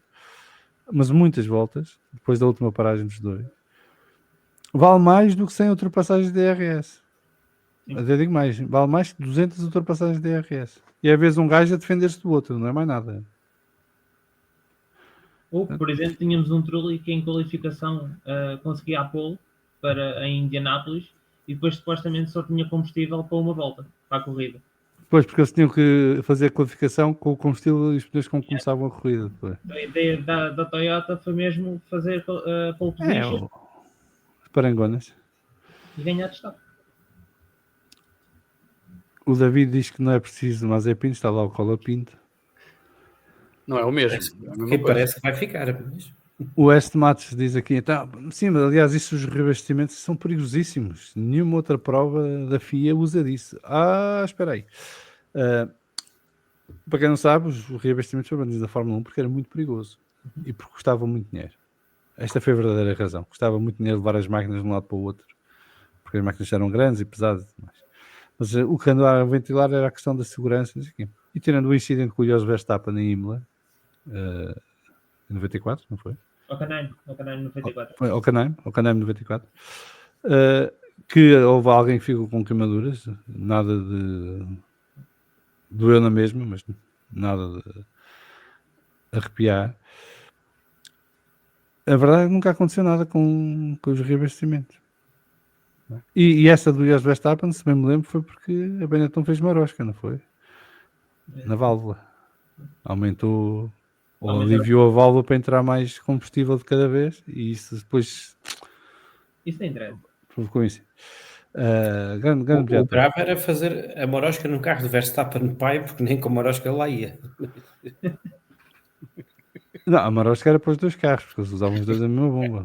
O Jos é que teve azar que levou com a falha. Sim, mas o Jos na altura tinha ao lado dele a versão mais antiga do pai, do filho dele, não é? Tinha o Michel Schumacher ao lado. Então, não era fácil ser o Jos Verstappen naquela altura. Por várias razões, não só por causa do Schumacher. O General Acker está aqui a pedir a nossa opinião do caso do Massa. Olha, eu depois de ter visto a defesa da fome, quer dizer que o Massa teve foi azar porque apanhou um dos melhores pilotos de todos os tempos pela frente, só espero que o Massa ganhe o caso. Por se a defesa da fome, num caso em que há uma ilegalidade que é cometida e que devia ter invalidado o resultado da corrida, é dizer que o azar do Massa foi ter apanhado um piloto que é só um dos melhores de todos os tempos, merece-me levar a porrada. Porque isso não tem nada a ver com o caso. O Massa não pôs um caso em tribunal a dizer eu devia ter sido campeão do mundo porque era melhor piloto que o Lewis. Não foi isso que o Massa fez. O Massa não questionou a mais-valia do Lewis, a capacidade do Lewis, nada disso. O Massa questiona é porque é que um resultado que foi manipulado e que na época, segundo o advogado do Massa, tanto o Eccleston como o Max Mosley souberam ainda durante a temporada que isso tinha acontecido e preferiram abafar o caso a anular aquele resultado. Tendo sido anulado, teria dado o campeonato do mundo ao Massa. Portanto, eu espero que o Massa ganhe. Eu não queria que ele ganhasse, porque acho que isto tem prazos e momentos e tempos para as coisas se fazerem. E eu duvido que tenha sido agora que o Massa descobriu que isto tinha acontecido assim. Não é? Acho que isto é daquelas coisas que se sabe logo na altura. Mas agora espero que ganhe. Vocês, o que é que dizem? Eu, sinceramente, acho que o próprio Massa não acredita que seja possível ficar com o título de 2008. Ele está a pedir uma indenização. Acho que são 90 e qualquer coisa milhões. Sim, exatamente. Mas era esse o meu ponto. Não, mas ele não está a pedir o título. O processo em tribunal é uma indenização por danos.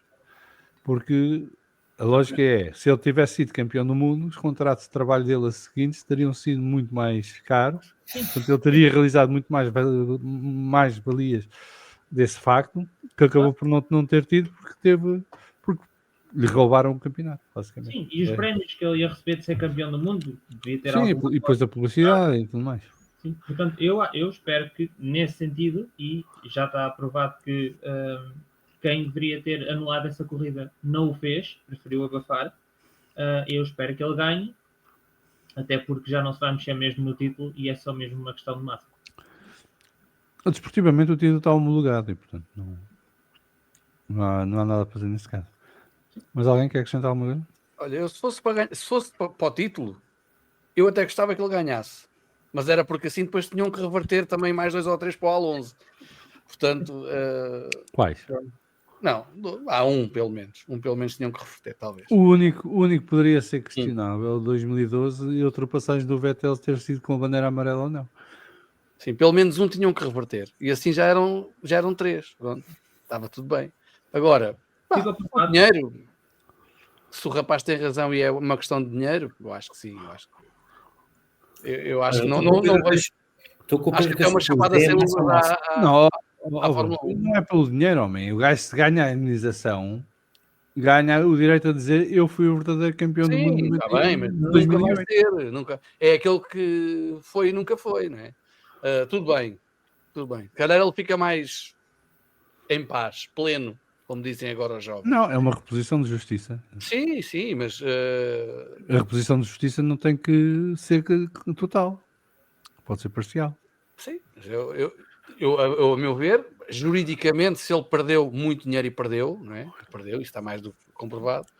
Eu acho que é de aceitar e é uma chapada daquelas grandes ao amadorismo que muitas das vezes aparece na Fórmula 1. E ao Paiva, eu não sou assim tão jovem, mas eu confesso que com 50 milhões de dólares me sentia pleno. Sim, eu também. Só usei a expressão porque agora usa-se muito o pleno. Mas eu acho que sim, eu acho que devem dar o dinheiro ao rapaz e acho que é justo. Agora, a nível de campeonato, isso nunca vai ser aquele que foi, mas nunca foi. É um pouco por aí. Mas acho que sim. O Carlos está aqui a perguntar, e a ultrapassagem na R1? Isto diz... Alguém consegue perceber? Não. Então, Carlos, explica. Não sei se tem a ver com o Schumacher Alonso ou qualquer coisa que estavam a falar de Hockenheim, ou não, Imola, não era? Na R1, não. A ultrapassagem famosa do Alonso ao Schumacher é na 130R, em Suzuka, por fora. Em que o Schumacher pensava que ele ia levantar o pé e ele não levantou. Foi para ali dentro. O Vasco Caldeira diz que... já corrigiu. O Vasco Caldeira diz que ver a reabastecimento de regressar à Fórmula 1 seria uma péssima ideia porque já vimos os carros a transformar-se em churrascos. Não viste nada, homem. Viste um. E o que não falta são competições onde há reabastecimentos e não acontece nada. Estava a falar da 130R. Esta sim, essa vale a pena.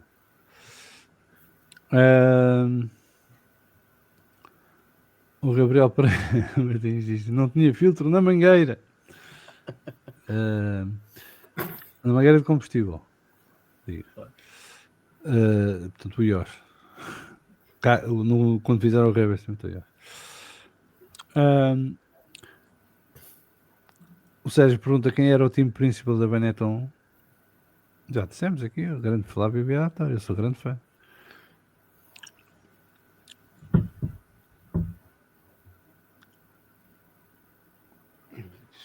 O Gabriel Pereira Martins é aqui o nosso historiador de serviço, portanto ele foi pesquisar, então foi.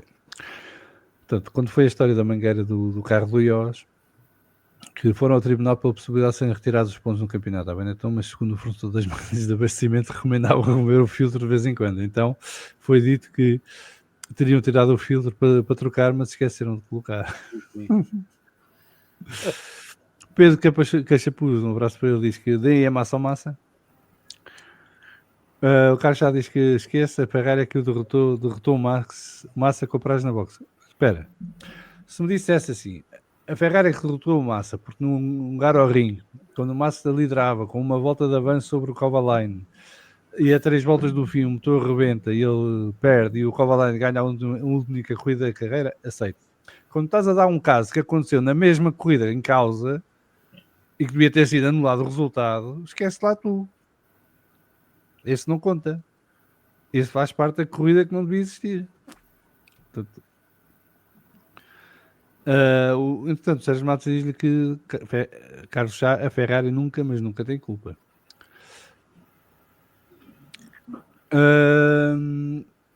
O Gabriel Prometido diz, sem querer ser muito chato e por muita correção, em 2013 o Alonso nunca esteve à frente do Vettel até o que e estava a torcer pelo Alonso. Porra, eu estou convencido que sim, que esteve. Se não esteve perto dele. Mas siga, vamos continuar. Brasil. Corrida sprint, corrida principal, a que conta, grande prémio, antevisões e bold prediction. Bruno, tu tomaste nota, portanto és a primeira. Tomei. Epá, eu tenho aqui uma fé que... E nem é bold prediction, eu acho é que o Norris vai estar em brasa para ganhar, mas pá, já aconteceu no passado, sempre que isso acontece, há ali... Ele quer despachar isto rápido. E como agora está à frente, quer despachar isto o mais rápido possível. E eu acho que ele vai cometer erros ali. Portanto, para mim vai ser, porque eu acho que a Mercedes vai ter aqui alguma palavra a dizer. O Russell está em grande forma também. A Mercedes geralmente dá-se bem em Interlagos. Ano passado foi o Max, mas geralmente dá-se bem em Interlagos. Parece-me que o Mercedes está bem nesta altura. Eu vou apontar aqui sprint. Não sei se é esperança, se é o que eu quero. Mas eu quero que seja o Max a ganhar e podem ficar os dois McLarens atrás. Mas na corrida principal eu acho que vai ser o Russell a ganhar. O Russell, eu aponto Russell, Piastri e Max, porque o Lance vai espatar ao comprido e também é um desejo meu. Sem se aleijar, como é óbvio, mas vai se espalhar e vai fazer a asneira e vai ficar lá mais para trás ou mesmo ter um DNF. E qual é a tua bold prediction? Bold prediction. Aston Martin neste grande prémio vai estar em grande por alguma razão e o Alonso vai ficar nos 5 primeiros. Ok. Miguel. É assim, eu espero que seja mais uma daquelas corridas ou um dos fins de semana e tudo o Max levou para podermos ainda ter mais emoção no campeonato e para eu poder sonhar mais um bocadinho. Eu acho que nas sprints vou pela probabilidade estatística, não é? O Max ganhou mais metade das sprints, ou seja, a probabilidade dele ganhar é grande. Ainda por cima, segundo o nosso meteorologista de serviço no grupo, haverá mais chuva sexta e sábado, não é? Ou seja, a chuva pode ser um fator decisivo no sábado. E por isso acho que o Max ganha. Espero que o Russell, lá do Vasco Pinheiro, faça segundo e o Leclerc terceiro. Para ver se os McLaren nos perdem mais 3 ou 4 pontos nesse sprint, nunca são muitas. Na corrida, o meu desejo obviamente é nova vitória de Max. Eu estou a ver aqui, isto em Interlagos não conta muito, desculpa a interrupção. Estou a ver aqui a previsão meteorológica de um dos antímios, não interessa qual. Chuva no sábado e no domingo, não há chuva. E no domingo. Eu também tenho aqui sábado e domingo. Eu confesso que não vejo, ou seja, fui por aquilo que tem posto no grupo e que tem lido. E domingo é o dia todo, a chuvinha, não é só... Não é períodos de chuva, é o dia todo, constante. Ali, 30% todo dia. Que haja corridas, não é? Ou seja, que a chuva permita correr, pelo menos, porque senão podemos ter um fim de semana quase 100 pontos, não é? Atribuídos por não estarem reunidas as voltas mínimas para dar sequer um bocado dos pontos. Na corrida principal, eu acho que aí vai depender muito quem acerta ou não com o setup do carro para a verdadeira metodologia que aparecer no domingo, não é? Lembramos de Spa em que a Red Bull até ganhou o sprint, salvo erro, mas o Max vinha com o carro para uma corrida à chuva e foi uma corrida a seco, não é? E acabou por andar para trás por não ter o setup correto. Espero que se o Max não ganhar, que a McLaren na Ferrari faça as suas gracinhas. Não acredito muito num cidadão brasileiro de capacete amarelo e de vermelho, no Luís. Acredito mais no Leclerc, que possa continuar os dois últimos fins de semana, que fez um segundo e um terceiro lugar. E a minha bold prediction é só porque ele tem sido aviado. Se começou muito bem até à pausa de verão, o Albon sempre praticamente a aviar o Sainz, agora ultimamente o Albon tem estado fora dela, mas eu acho que o Albon vai fazer top 5. A tua bold prediction é álbum top 5? Sim. Williams em Interlagos. Alright. Siga, Paulo. É bold, é bold. Sim. Então, a seguir, é a maior bold de todas. É o Luís ganhar a corrida principal. Já estás a roubar a minha bola. Mas, desculpa, Paulo. Não, tranquilo. Eu pensei em duas previsões, que é para seco e para molhado, digamos assim. Porque acho que se for no molhado, ganha Max, dá outro recital, como ano passado. Ou então, poderá também haver uma carambolazinha, e a minha bold prediction era que ganhava o Lewis à chuva. Portanto, Max ou Lewis, se chover. Se for no seco, a corrida toda no seco ou com poucos períodos de intermédios, eu acho que vai ser um bocadinho mais passeio da McLaren, e acredito que seja o Norris a ganhar, com o Verstappen a dar tudo para o alcançar em segundo, e depois o Piastri, e com o Leclerc e Russell a cheirar. Na sprint, lá está, se chover no sábado, talvez Verstappen ou Russell para ganhar, mas acredito que no seco seja um dos McLaren. Muito bem. Deixa eu ver aqui no chat que Bold Predictions aqui. O José Correia diz: Luizinho, Max e Jorge. Isso é para as duas corridas, é? Ou é só para a sprint ou só para o Grande Prémio? Carlos Sá diz que vai no Russell para a corrida, se não chover.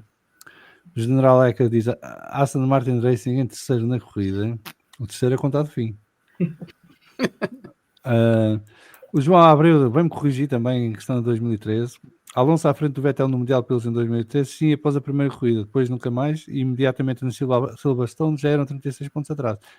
Ponto número 1, esteve à frente do Vettel no campeonato, siga. Ponto número 2, o que é que são 36 pontos? Nada, isso não é nada, pá.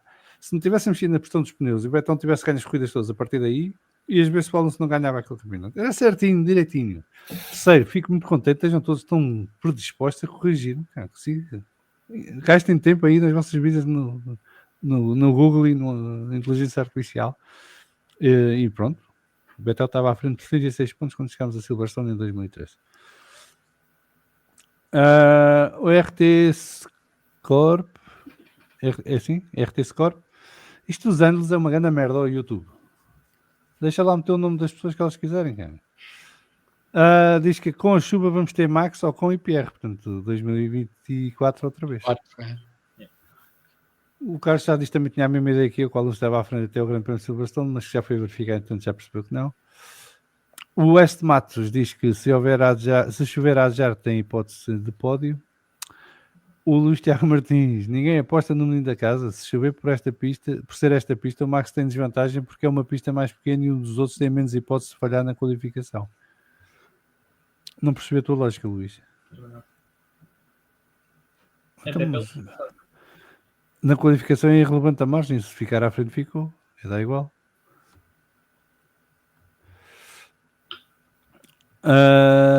O Sérgio Matos já tinha dito: se chover, ganha o safety car as duas. Pedro Cachapuz diz: no caos da chuva, um bordo ao pódio. E o José Correia esclarece que é Luizinho, Max e Jorge na corrida principal. Ora, a minha bold prediction.